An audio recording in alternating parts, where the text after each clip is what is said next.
வெயில் அதிகமாக இருக்குது, ஒரு ஜூஸ் குடிக்கலாமா அப்படின்னு ராகேஷ் கேட்டாங்க. சரின்னு சொல்லிட்டு ஜூஸ் ஆர்டர் பண்ணிவிட்டு உள்ளே போய் பார்த்தா தான் தெரியுது, அது பயங்கரமான ஒரு அலங்கார கடையாக இருக்குது.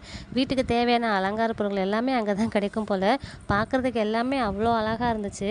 அதில் எப்படி ஒரு 50 என்னோடய சிரிப்புக்கு காரணம் என்னோடய பையன் தான். நான் வாய்ஸ் ஓவர் கொடுத்துட்டுங்க என்னை உத்து பார்த்துட்டே இருக்கானா, எனக்கு அது வந்து சிரிப்பு வருது. சரி, ஓகே, நான் கண்டினியூ பண்ணுறேன். அங்கே இருக்கிற எல்லா பொருளுமே ரொம்ப ரொம்ப அழகாக இருந்துச்சு. பர்சனலாக அதில் எனக்கு ஒரு விஷயம் ரொம்ப பிடிச்சிருந்துச்சு. அதை லாஸ்ட்டாக நான் உங்களுக்கு காட்டுறேன். இந்த மண்ணால் அந்த வாட்ரு கேனு, அதுக்கப்புறம் வந்து டீ ஜக்கு, மக்கு எல்லாமே வச்சுருந்தாங்க. அப்புறம் இந்த இடிகள், குட்டி குட்டி பொம்மை எல்லாமே இருந்துச்சு. எல்லாத்தையுமே தம்பி எடுத்து கையில் பார்த்துட்டு இருந்தானா, உடனே அங்கே இருக்கவங்க சொல்லிட்டாங்க, நீங்கள் வாங்குறீங்களோ வாங்கலையோ அந்த குழந்தை கீழே போட்டு உடச்சினா கண்டிப்பாக நீங்கள் பே பண்ணிடணுக்கா அப்படின்னு சொன்னாங்க. அடி ஆத்தாடி ஆத்தோ அப்படின்னு சொல்லிட்டு அங்கேயே வச்சாச்சு.